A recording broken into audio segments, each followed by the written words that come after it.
ખેડબ્રહ્મા નગરપાલિકા સ્થાનિક સ્વરાજ્યની ચૂંટણીમાં આજથી પ્રચાર પડઘમ શાંત. ખેડબ્રહ્મા નગરપાલિકાની ચૂંટણીમાં ભારતીય જનતા પાર્ટી કોંગ્રેસના ઉમેદવારો હવે ડોર ટુ ડોર સંપર્ક કરશે.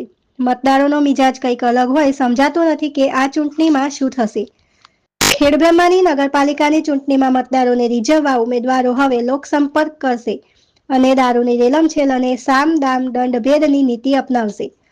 સ્થાનિક સ્વરાજ્યની ચૂંટણીમાં સ્થાનિક પરિબળો વધુ ભાગ ભજવતા હોય છે અને ક્યારેક ખમતીદાર ઉમેદવાર પણ અણધાર્યો પરાજય મેળવતા હોય છે.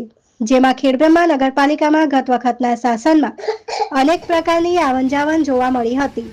તે જોતા અમુક ઉમેદવારોને મતદારો સ્વીકારશે કે પછી લીલા તોરણે ઘરે બેસાડશે તેના પર સૌની નજર છે. પરંતુ ચૂંટણીના પ્રચાર પડઘમ શાંત થવા આવ્યા છતાં કોઈ પણ રાજકીય પક્ષ પોતાની જીત માટે દાવો કરી શકે તેવી સ્થિતિ નથી.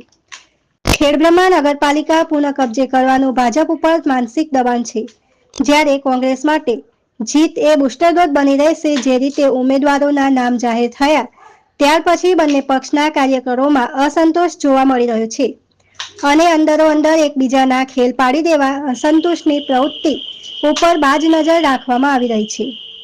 આજે સમી સાંજે ચૂંટણીના પ્રચાર પડઘમ શાંત થઈ જશે અને ઉમેદવારો ઘરે ઘરે પડી પોતાના તરફે મતદાન કરવા મતદારોને સમજાવવા પ્રયાસ કરશે. રિપોર્ટર ચંદ્રશેખર ભાવસાર, ખેડબ્રહ્મા.